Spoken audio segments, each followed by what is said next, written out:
Hello guys, welcome to my YouTube channel S M right future. आइए चलते हैं अपना सीरीज की तरफ और चलते हैं क्वेश्चन ऑफ द डे की तरफ। तो क्वेश्चंस क्या कह रहा है आपका पहला, इसमें कीड़े मकोड़े और छोटे पौधे, जो आपके कीड़े मकोड़े होते हैं और छोटे जीवों का शिकार करने में सबसे ज़्यादा मशहूर पौधा कौन सा है। अच्छा देखिए, इंसान तो करते हैं शिकार, जानवर भी करते हैं। क्या आपको ये पता था कि पौधे भी शिकार करते हैं?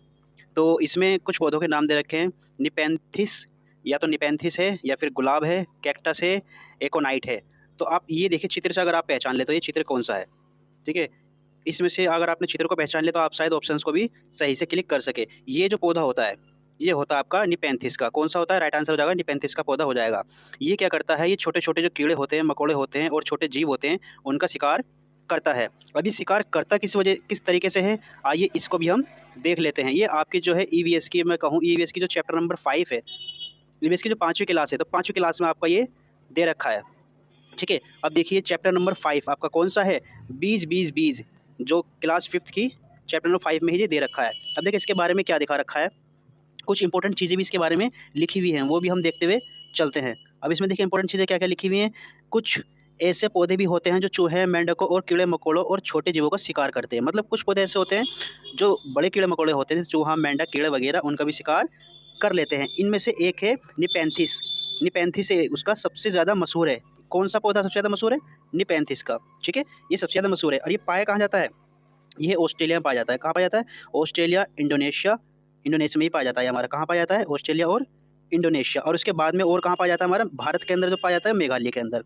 भारत के अंदर, मेघालय के अंदर। तो 3 चीज़ों का नाम ध्यान में रखना है आपको, ऑस्ट्रेलिया, इंडोनेशिया और भारत में कहाँ? मेघालय में पाया जाता है। अब देखिए शिकार कैसे करता है, ये चीज़ आपको ज़रूर देखनी चाहिए। ठीक है, शिकार कैसे करता है। अच्छा, ये जो इसका घड़े का आकार, ये देखिए इसका आकार कैसा है। आकार कैसा है इसका? घड़े का आकार है ना। तो ये करता क्या है अपने यहाँ से, ये कुछ स्मेल्स यहाँ पर छोड़ता है। ये पौधा क्या करता है, यहाँ से कुछ स्मेल्स इस तरीके से छोड़ता है, ताकि जो छोटे छोटे कीड़े मकोड़े हैं वो इससे क्या हो जाए, प्रभावित हों, इसके पास में जो है आएँ। वो खुशबू को देख करके जो है, स्मेल को, उसको खुशबू को देख करके यहाँ पर आएँ। जैसे ही कुछ कीड़े इस तरीके से यहाँ पर उड़ रहे होते हैं, वो इसकी स्मेल के थ्रू जो है इसके पास में आते हैं। वो क्या करते हैं, स्मेल के थ्रू इसके पास में आते हैं। आने के बाद क्या होता है, वो यहाँ पर जैसे ही आकर के बैठते हैं यहाँ पर, तो वो सीधे क्या करते हैं, वो सीधे चले जाते हैं इसके पेट के अंदर। यहाँ पर ये जो घड़ा खुला रहता है, इसके अंदर चले जाते हैं। इसके अंदर जाने के बाद जो इसका एक ढक्कन होता है इस तरीके से बना हुआ, ये ढक्कन क्या हो जाता है, ये ढक्कन कर लेता है अपना बंद इस तरीके से। जैसे ही जब कीड़ा अंदर जाता है तो ढक्कन कर लेता है बंद, और फिर क्या होता है, कीड़ा उसके अंदर फंस जाता है। तभी ये कह रहा है कि फंस गया बेचारा। क्या बोल रहा है? फंस गया बेचारा। तो इस तरीके से जो है निपेंथिस जो है क्या करता है, ये शिकार करता है। वेरी इंपॉर्टेंट क्वेश्चन है एग्जाम के पॉइंट ऑफ व्यू से। सीटेट में, डीएसएसबी वगैरह में ये क्वेश्चंस बार बार पूछा जाता है। अब देखिए जो हमारी जो सीरीज चल रही है वो किससे रिलेटेड है। सबसे पहले तो अगर आपने हमारे चैनल को सब्सक्राइब ना किया हो तो चैनल को सब्सक्राइब जरूर कर ले, S M bright future academy. और इसमें जो तैयारी चल रही है आपकी, वो चल रही है आपकी एक तो CTET, UP TET, DSSB, super TET और बिहार टेट। जो बिहार से रिलेटेड आपकी जितनी भी जो वैकेंसी निकलने वाली, उससे भी रिलेटेड आपके कोर्सेज में डाले गए हैं। और डेली क्लासेस होती हैं आपकी जो 5 बजे होती है, तो उसमें हम क्या क्या, जैसे कौन कौन से क्वेश्चंस लाते हैं आपके, ईवीएस, सीडीपी, हिंदी, इंग्लिश और ज्योग्राफी। जो आपकी सुबह मॉर्निंग में होती है क्लास 6 बजे, तो उसके अंदर हम जो सब्जेक्ट आपके कर रहे हैं मैथ्स और रीजनिंग। तो ये सारी चीज़ आपकी कवर हो जाएंगी। तो आई होप, मैं आशा करता हूँ कि आपका पेपर जो है, पेपर की तैयारी कैसी हो जाएगी, बहुत ही बेहतर हो जाएगी। क्योंकि देखो हमें कॉम्पिटिशन्स के लिए ज़्यादा से ज़्यादा स्कोर करना है। कॉम्पिटिशन्स बहुत हाई है इसमें इस टाइम। हर कोई बच्चा तैयारी कर रहा है, तो आपको भी अच्छी तरीके से तैयारी करनी पड़ेगी, फैक्ट के साथ में तैयारी करनी पड़ेगी। चलते हैं नेक्स्ट क्वेश्चन की तरफ। देखिए वृद्धि और विकास, सबसे पहले क्वेश्चंस देखिए, वेरी इंपॉर्टेंट क्वेश्चंस। क्वेश्चंस आपका देखिए किस में पूछा गया, एक तो डीएसएसबी पीआरटी में आया था एक बार, और बिहार टेट में 2011 के अंदर आया था। वृद्धि को प्रभावित करने वाले कारक, यानी जो हमारी जो वृद्धि है उसको प्रभावित करने वाले कारक कौन कौन से हैं? क्या पर्यावरण है, या स्वास्थ्य है, या आहार है, या ये सभी हैं? अगर मैं कहूँ हमारी जो है वृद्धि को प्रभावित करने वाले कारक कौन-कौन से हैं, तो ये हमारी वृद्धि को प्रभावित करने वाले कारक सभी हैं। सभी के सभी हमारी वृद्धि को प्रभावित करते हैं। पर्यावरण भी करता है, स्वास्थ्य भी करता है और आहार भी करता है। हमें संतुलित आहार हमेशा करना चाहिए। ठीक है? स्वास्थ्य भी करता है, अगर कोई बीमार होगा तो उसकी भी वृद्धि क्या हो जाती है, बीमार है, हमेशा बीमार रहने वाला, उसकी वृद्धि रुक जाती है। पर्यावरण का भी हमारी वृद्धि पर असर पड़ता है। ठीक है? ये इससे रिलेटेड फैक्ट है, इस क्वेश्चन से रिलेटेड जितनी भी फैक्ट हैं वो इसके अंदर हर क्वेश्चन के फैक्ट आपको मिलेंगे, ताकि क्वेश्चंस की जो है डीप में जा सको आप। ठीक है? ताकि उससे रिलेटेड अगर कोई भी क्वेश्चंस और भी पूछा जाता है तो उसको भी आप आसानी से क्या कर सको, आसानी से उसको सॉल्व कर सको। तो गर्भधारण के समय भ्रूण बनने से लेकर के जन्म लेने तक, यानी कि जन्म से प्रौढ़ावस्था तक, बुढ़ापे तक, व्यक्ति में जो भी स्वाभाविक परिवर्तन होते हैं, जिन पर शिक्षण और प्रशिक्षण का प्रभाव नहीं पड़ता अभिवृद्धि कहलाते हैं। अभिवृद्धि को पर्यावरण, स्वास्थ्य, आहार, वंशानुक्रम आदि प्रभावित करते हैं। तो ये क्या होता है, यानी जन्म से लेकर के जिस टाइम बच्चा छोटा होता है और कहाँ तक, बड़े होने तक जो है उसमें क्या है, जितने भी परिवर्तन आते हैं, जैसे पर्यावरण, जितने भी परिवर्तन आते हैं जो शिक्षण प्रशिक्षण को प्रभावित नहीं करती, तो उसमें क्या है, पर्यावरण, स्वास्थ्य, आहार, वंशानुक्रम आदि सभी प्रभावित करते हैं। चलते हैं नेक्स्ट क्वेश्चन की तरफ। ये क्वेश्चन से आपका, विश्व का सबसे ऊंचा गुरुत्व बांध कौन सा है, यानी विश्व का सबसे ऊंचा गुरुत्व बांध देखना कौन सा है। ऑप्शन दे रखे हैं आपके, रिहंद बांध, कोयना बांध, भाखड़ा बांध, नागार्जुन बांध। तो 4 ऑप्शन दे रखे हैं। देखिए बांध इस तरीके के होते हैं जैसा कि पिक्चर में आपको दिखाया गया है। इसके देखिए कितने सारे ये गेट हैं, 1 2 3 4 5 6 7 8, कितने कितने सारे इनके गेट होते हैं। जब भी पानी ज़्यादा इकट्ठा हो जाता है तो इनके गेट क्या कर दिए जाते हैं, खोल दिए जाते हैं। तो इसमें अब ऑप्शन दे रखा है आपको 4, तो राइट आंसर क्या हो जाएगा, जो विश्व का सबसे ऊंचा गुरुत्वीय बांध जो होता है तो वो होता है आपका भाखड़ा बांध। कौन सा होता है, भाखड़ा बांध होता है। ठीक है, अब देखिए भाखड़ा बांध से रिलेटेड कुछ यहाँ पर महत्वपूर्ण तथ्य दिए गए हैं। सबसे पहले भाखड़ा बांध भारत के किस राज्य में स्थित है, राज्य का पूछा जाता है, किस राज्य में, पंजाब राज्य में है। किस में, पंजाब में है आपका। ठीक है, दूसरा ये है बांध सतलुज नदी पर है। आपसे भाखड़ा नागल बांध के बारे में यही पूछा जा सकता है कि कौन सी नदी पर है, तो आपको ये पता होना चाहिए कौन सी नदी पर है, सतलुज नदी पर है। इसकी ऊंचाई कितनी है, अगर ऊंचाई की बात करें तो ऊंचाई है इसकी 216 मीटर ऊंची, और इसकी लंबाई है कितनी, 518 मीटर लंबी। देखिए कितना ऊंचा और कितना लंबा बांध है। ठीक है, इस बांध द्वारा गोविंद सागर जलाशय का निर्माण किया गया है। तो क्वेश्चन अगर ये बन जाए, गोविंद सागर जलाशय का निर्माण किस बांध के द्वारा किया गया है, तो भाखड़ा बांध द्वारा। तो इसमें आपको 2-3 चीजें याद रखनी है। ये किस राज्य में है, पंजाब में। किस नदी पर बना हुआ है, सतलुज नदी पर बना हुआ है। ऊंचाई कितनी है, 216 है, और लंबाई कितनी, 518 है, और गोविंद सागर जलाशय का निर्माण इसके द्वारा ही किया जाता है। आइए चलते हैं नेक्स्ट क्वेश्चन की तरफ। देखिए श्रृंगार रस का स्थायी भाव क्या है। रस से जो है आपके क्वेश्चंस बहुत बनते हैं और वेरी इंपॉर्टेंट। कोई चैप्टर ज़्यादा बड़ा नहीं है इसमें, कोई आप आसानी से जो है सिर्फ शब्दों को ही याद करना है, इसमें कोई ज़्यादा डिटेल में भी नहीं जाना। तो श्रृंगार रस का स्थायी भाव क्या है, ऑप्शन दे रखे हैं आपके, शोक, क्रोध, रीति, भय। तो राइट आंसर क्या हो जाएगा, अगर मैं कहूँ श्रृंगार रस का स्थायी भाव, तो हो जाए आपका रीति। क्या हो जाएगा आपका, रीति। तो रस से जो है रिलेटेड अगर आपके देखिए, रस से रिलेटेड सारी चीज़ें मैंने इसके अंदर ऐड ऑन कर दी है, जितनी भी रस हैं और उसके स्थायी भाव। अगर आपने एक बार ये देख लिया ना, तो आपका क्वेश्चंस, अगर आपके बार रस से कोई क्वेश्चंस बनता है तो आप, मैं उम्मीद करता हूँ कि आप उस क्वेश्चंस को छोड़ोगे नहीं। ठीक है, सारे रस इसके अंदर दे रखे हैं।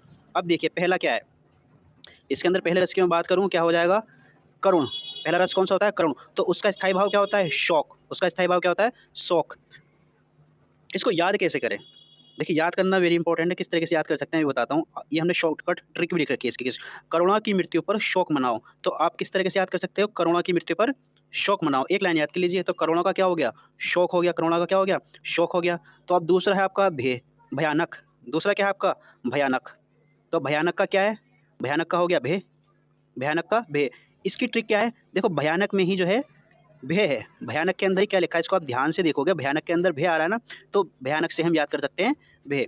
ठीक है, अब तीसरा जो है आपका, जो क्वेश्चन पूछा गया, तीसरा जो क्वेश्चन पूछा गया उसमें देखिए आप, उसका है आपका श्रृंगार। श्रृंगार का क्या होता है, श्रृंगार का होगा आपका रीति। क्या होगा, श्रृंगार का रीति।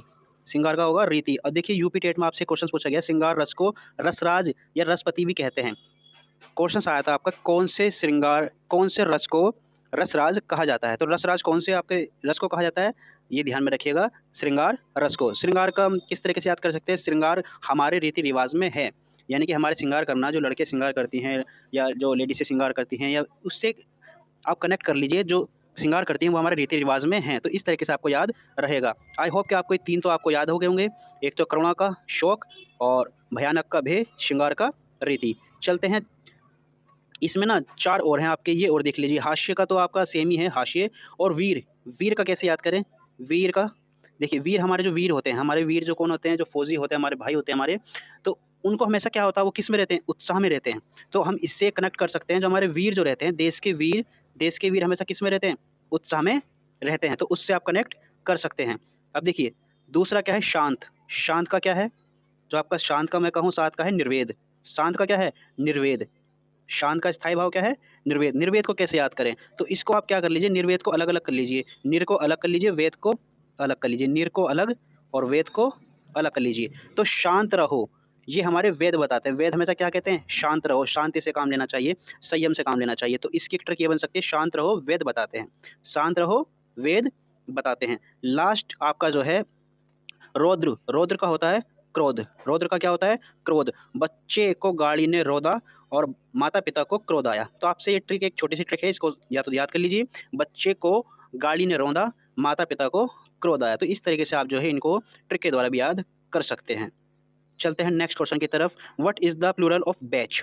What is the plural of batch? तो बैच का प्लूरल क्या होता है? बैच, बैच, बैच या बैचेज। अगर मैं बात करूं बैच का प्लूरल, तो वो होता है आपका बैचेज, वो होता है आपका बैचेज। तो इसमें एक रूल होता है, वो रूल आप एक बार ध्यान से देख लीजिए। वो रूल आपने समझ लिया तो आगे आपको कभी कन्फ्यूजन नहीं होगी।